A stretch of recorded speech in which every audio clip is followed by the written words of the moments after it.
Are.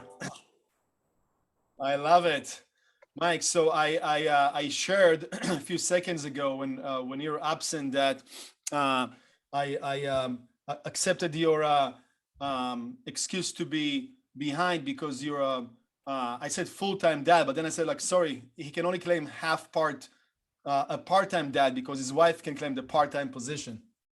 Man, she gets the full time, dude. She does everything. I'm in awe of my wife, and the fact that she lets me do what I do. There's no way I could do what I do without her. Hey, great opening statement.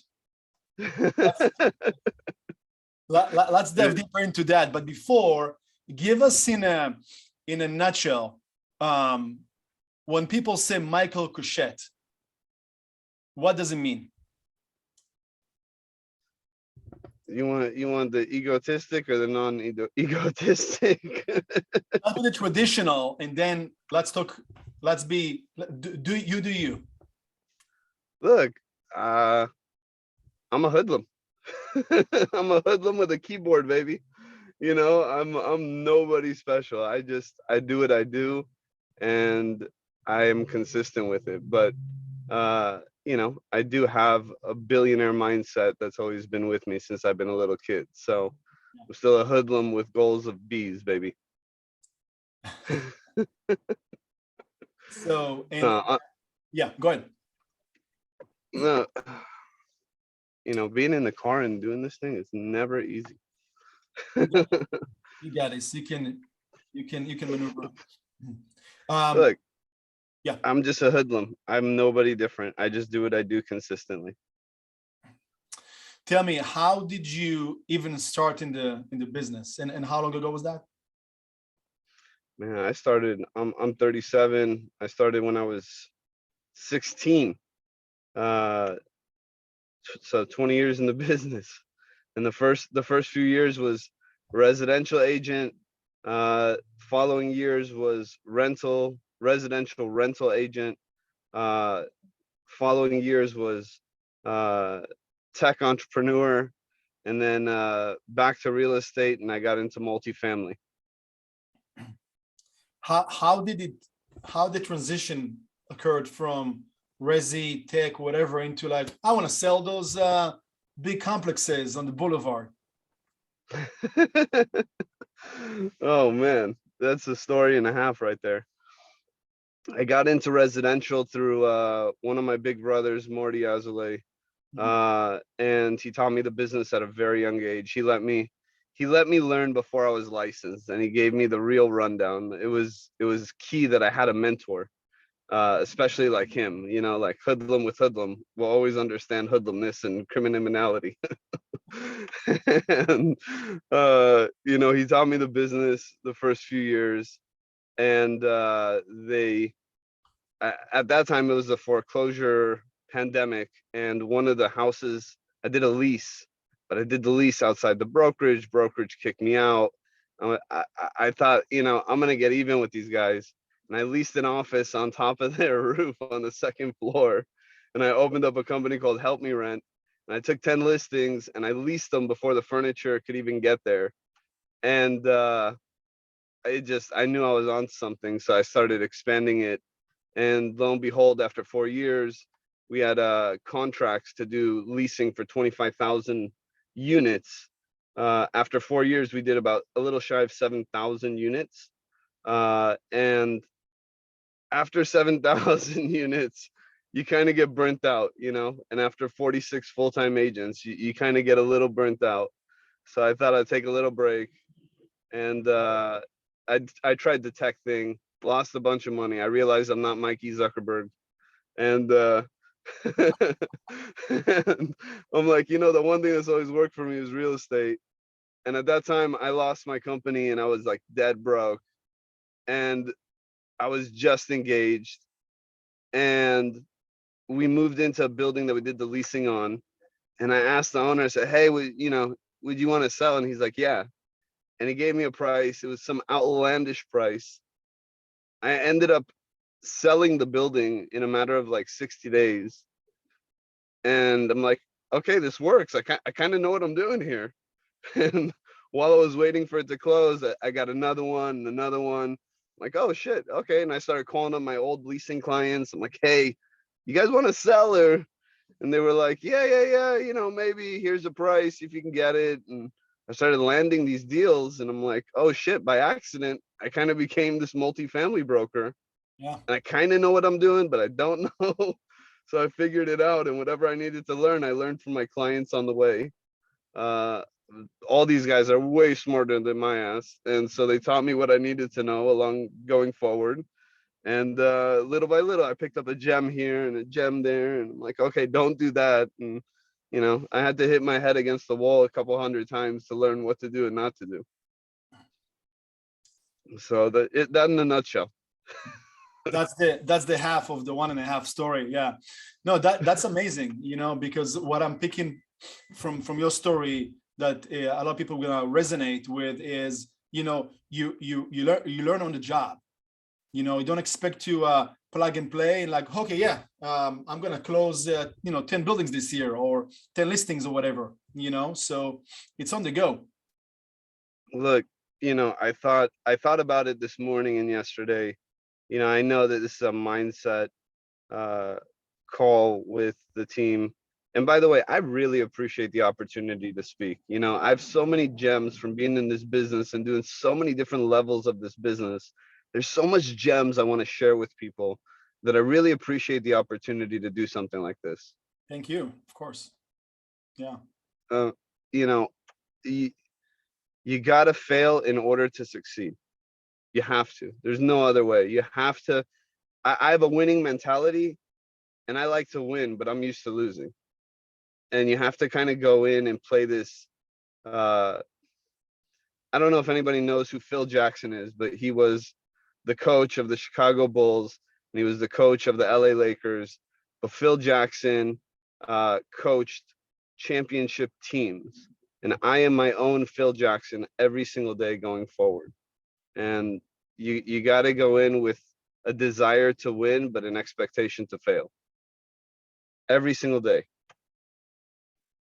I love that because you're so are you do you mindset wise do you expect to lose or to fail, not to lose, to fail, but you know you're going to win at the end, or you okay with failing? You have to be okay with failing. You have to be okay with not winning. You have to be okay with that, because if not, you're going to live in a constant disappointment mindset. Yeah. And you know, mindset is in what we do as a profession is 99% of this game. And I set myself up not to be disappointed is the best way to kind of look at it. If I win, that's great. I'm going to compete. I'm going to go at it. I'm going to go in the arena and I'm going to rip who's ever heads in front of me with a charm and a smile. And but I am going to also come in there with uh, interior expectations of an understanding that I might not win this. You know, I'll do my best, and that's the best I can do. And you know, if I don't get it, that's fine. And if I do get it, hurrah! We're drinking tequila at the end of the night. We know about those stories. I was about to ask you 9:30. I was about to ask you, how do you celebrate success and how do you anchor um, um, failures? Failures. So I told my wife this morning, I said, yo, baby, I'm gonna mention you this morning. She's like, please don't. I'm like, I'm going to. My wife, look, I pick up gems from every place I possibly can, from every interaction I have with people. Little do they know that. And one of the things I picked up from my wife is, and she always told me this at the beginning of our relationship, she's like, if you're upset, you have 10 minutes to be upset, and then you got to move on. That's it. You have 10 minutes to soak in your shit.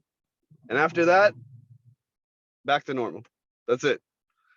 And that's how I kind of look. It's harder in what I specifically do, because the bigger the deal, the bigger the disappointment. So it may not be 10 minutes. It may take me an hour or 2 hours, and it might take me a whole day. But past the day, I'm over it. Like, that's it. Move on. Yalla. Like, let's go. We have other deals. There's an unlimited amount of addresses around us in every direction. You drive any street, there's an address. And You're like, okay, I didn't win that one. All right, move on to the next.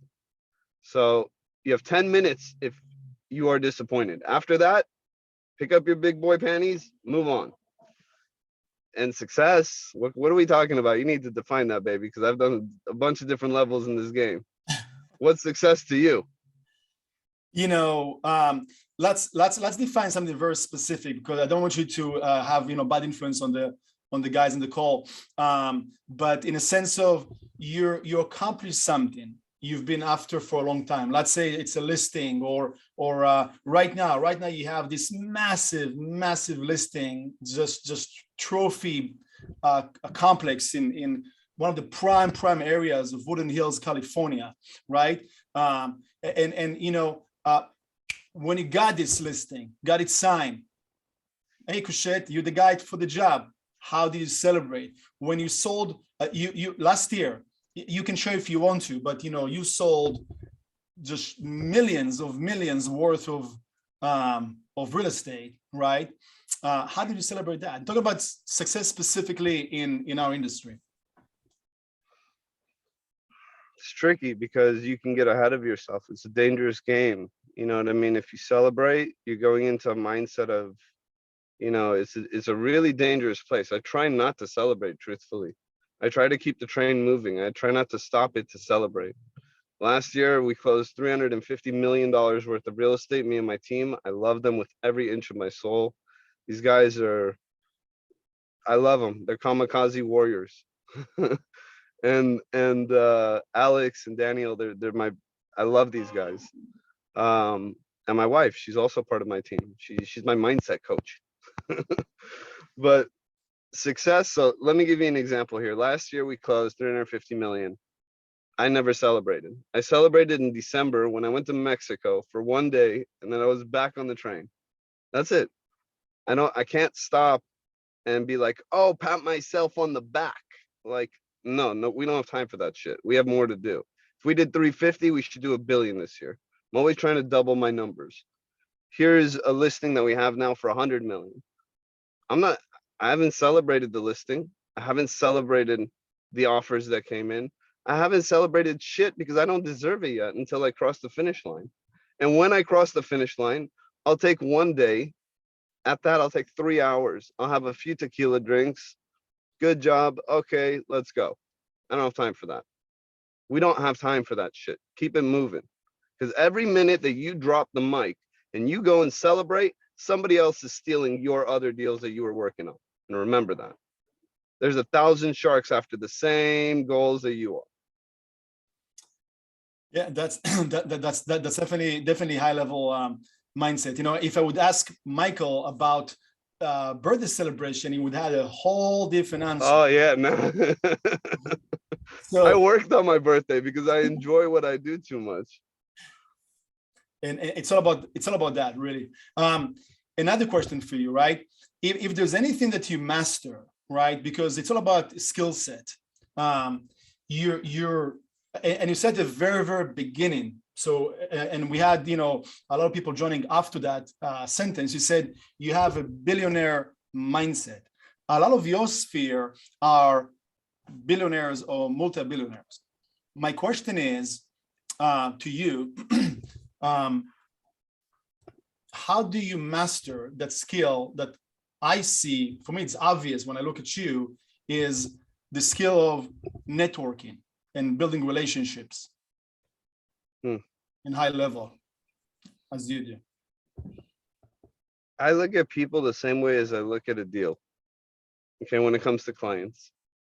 So a lot of people are impressed by like the numbers, right?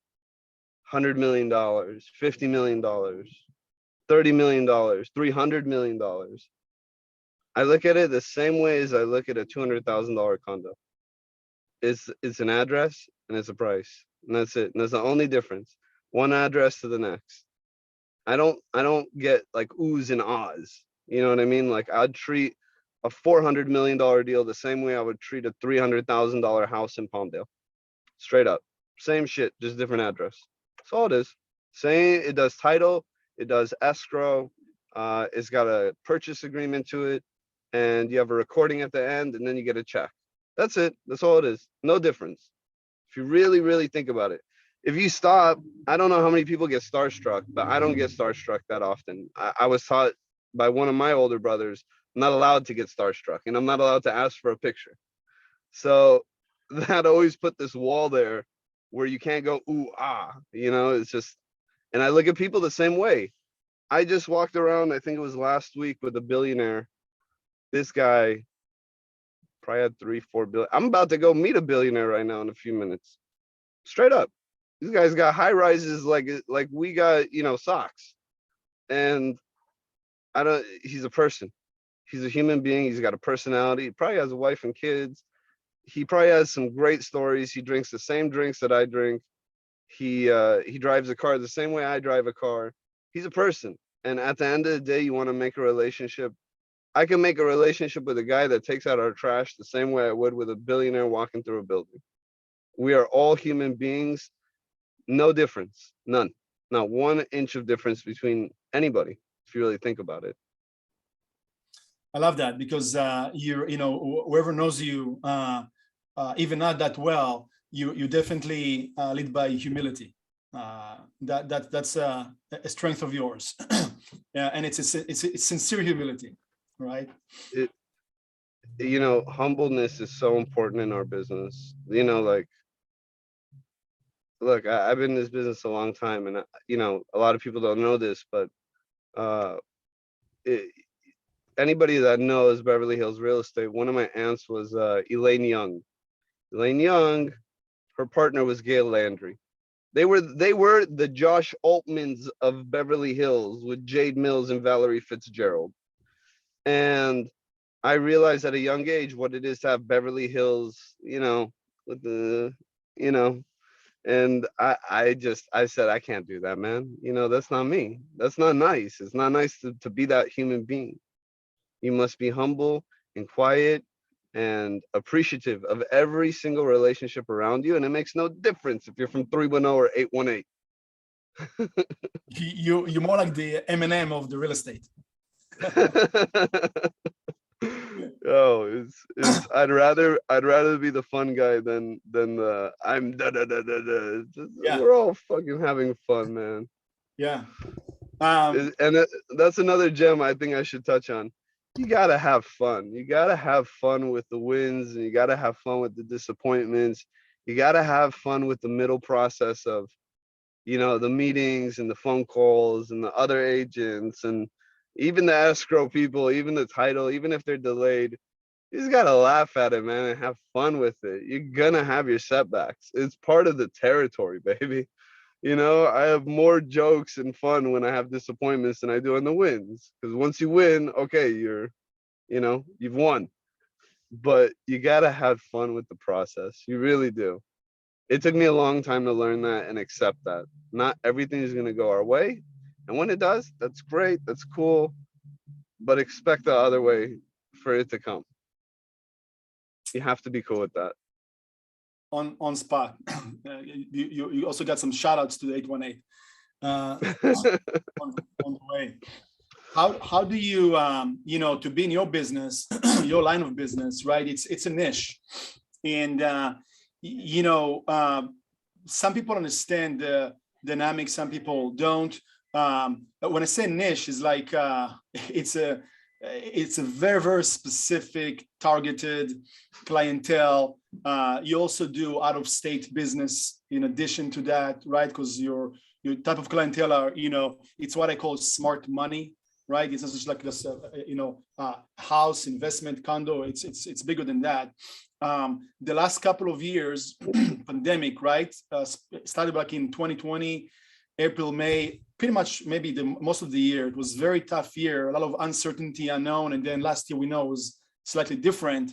How did you hang on, right? You, your team, the people in that process, the clients, and then crushed it last year and into another successful year ahead. Repeat the question one more time for me. So in short, right? The last couple of years been very challenging, mostly in the commercial arena, right? A lot of uncertainty, unknown. Stay in California, outside of California or whatever, how did you manage kind of to handle everything, that stress, you, your team, etc.? You know, there's this famous saying, I think we all know it, which is by, I think it's by Martin Luther King. If you can't run, then walk. If you can't walk, then crawl. If you can't crawl, then no matter what, you just can't stop moving. So we live by that. You know what I mean? Whatever comes our way, we're going to keep moving. Doesn't matter. Give me, you know, Armageddon today. We're still going to sell some buildings. People got to sell at some point. I don't know what we're going to do with the money afterwards, but we'll sell. You know, like we keep on moving. And when we were locked in the offices, we locked ourselves in the offices. And we didn't stop going. We didn't stop moving. We didn't care. There was a fishbowl this big. Keep swimming. Doesn't matter. Oh, that fishbowl is that big. All right, let's grow into a bigger one and a bigger one. We can't afford to stop moving, period. Pandemic or not, you know what I mean? And that's kind of how we looked at that from a mindset perspective. Oh, you're in the office. All right, cool. Let's go. Come on. All right, we have shit to do. Come on. You can't stop. Like even during even during the pandemic lockdown, I would order lunch Postmates because I couldn't afford to leave. I'm not giving up my an hour and a half to schmooze around here. Like I got work to do. You know what I mean? Regardless, if I don't have work to do, I'm gonna make work to do because that's my job. My job is to create shit out of thin air. And that's the mindset that I'm always going to have. I can't afford to give up my time because two of the most important things in this world is information and time. Those are my two most important commodities, period. I don't sell hard goods. I sell services, and my services consist of information and time. And those two, I'm going to keep on retaining information and gathering more. In time, I'm going to protect it like it's gold. Love it. You know, and that's one of the reasons that we did not shut down our offices completely during pandemic, because people like yourself want to keep showing up and do their one thing. Let you know, Postmates you know, give them some work to do as well, right? Reception or reception. You guys crushed it. That's awesome. So another thing I want to touch, and you know, just give it kind of in, you know, something in kind of tastefully. You don't have to excuse me, to dive too deep, but because we've been talking about it, right, about syndications, and we're kind of, you know, talking about what we want to do as well, right, with, you know, with agents, etc., etc. You want to give us, you know, quick kind of run about that and opportunities, etc.? Look, for the longest time, I didn't listen to people. I would make money and they would say, Mikey, you should invest. And I would always think I'm smarter than these guys. Like, no, I got this plan. And I'm going to do this and I'm going to do that. My dumb ass, man, I spent that money like an idiot. And I came to realize about 2 years ago, I'm like, you know, I should have listened to these guys when I had the chance. Because we all work and we do a deal and we get a check, right? And then we go and like we pay our bills, we got a little breathing room, that's cool. But what's actually working for you when you're not working? Think about that. It's so important. Now that I'm a little bit, I'm still an idiot, but I'm a little smarter. You know, take a few shekels, take a few dollars when you make your checks and put it into something. Let it work for you, because one day you're going to want that rainy day stash. And especially for the residential people on this call, you guys sell a lot of flips, a lot of fixers, a lot of investors, a lot of scenarios where your clients, they accept money from investors, like it or not, know it or not. They're going to take money from somebody that wants to make money with them. And it is so important when you're in a transaction with somebody that's not a family, right? That's like not there where you're going to know they're going to live there or be there for 9,000 years. They're going to be there for 2 years, 3 years. Ask them, can I put in a few bucks? Is that cool with you? Can I put in, you know, a few grand? I don't have much, but can I roll with you? And A, you're going to secure your exit position when they end up selling it because you're a partner now. 2, you have something working for you. And 3, the money would have been sitting in the account anyways. You might as well have it going for you. It's so important. Just ask. One of the biggest things that I kind of feel is important for a lot of people is just ask. If there's anything that I want anybody to take from this call today is don't be afraid to ask about anything, anytime, anywhere. Can I borrow your pencil in the middle of you writing with it? Yeah, I'm gonna ask. Oh, you have 2 tissues and you're sneezing? Can I have the other one, please?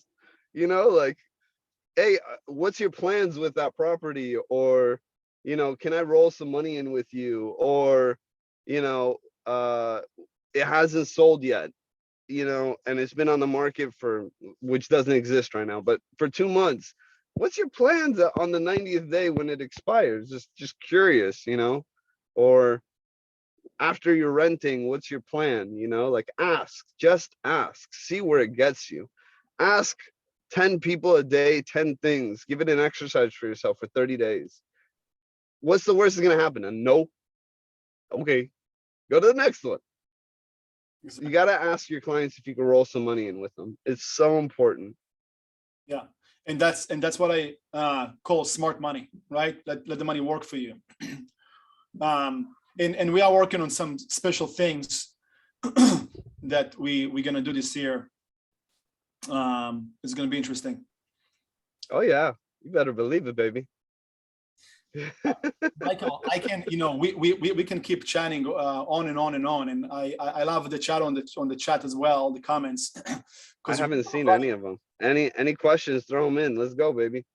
Yeah, I mean, look, you definitely bring a lot of value as a person, as a professional, and it's really the combination of that, again, humility and that super athlete, elite athlete mindset, and care. You care for your team, you care for agents in the office, you care for the staff that supports you, you care for your clients, you treat everybody as a family. And of course, first of the food chain is your own family, right? Your wife and kids and your immediate family. So you know, congrats, man.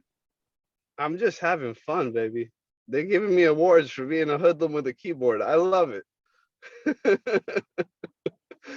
Listen, you can't take life too serious because we're all gonna end up there. So when I started my career, well, when I actually started the multifamily sales, I started with Remax Commercial for like a year, and I'm like, all right, this isn't exactly for me.